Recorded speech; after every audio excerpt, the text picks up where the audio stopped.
The biggest part of my hero's journey is about equipping my grandson Henry, whom I've raised since he was 4, to find his calling and support his struggles and success. When I parented my 2 daughters, I was certain that I always knew what was the best for them. But this time around, I'm routinely certain that I don't have all the answers, and I'm a lot more comfortable with making a mistake and trying an alternative. One of the positive choices I did make with my daughters was a school choice that was a close-knit community where there were strong peer relationships, a lot of parent involvement, and where diversity and self-discovery were celebrated. For my own hero's journey as a grandparent, I hope that I'm modeling lifelong learning. I hope that Henry sees me always reading a book, always trying a new recipe, taking a class, struggling at something, making mistakes, like trying to play his latest Mozart piece and failing miserably, but not giving up even when he says to me, "You clearly don't understand the nuance of Mozart."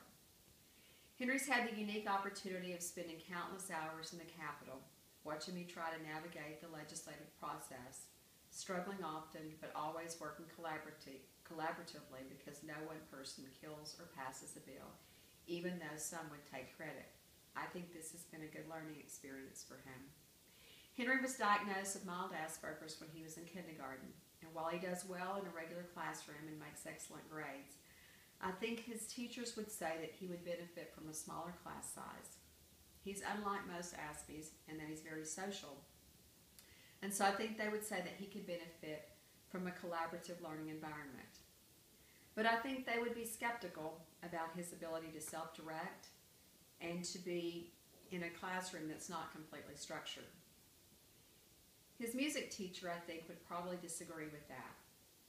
The funny thing is that when I read the talent code, I recognized Dr. Zapata was using the methods of deep practice. And I immediately emailed him to recommend the book. And he immediately emailed me back and said, "I've probably read that book 4 times. But it helped me to understand something that has been curious to me. And that is, why does Henry excel at all kinds of music and piano when multiplication tables remain elusive? It must have something to do with the collision of his hero's journey, Dr. Zapata's teaching methods, and an igniter.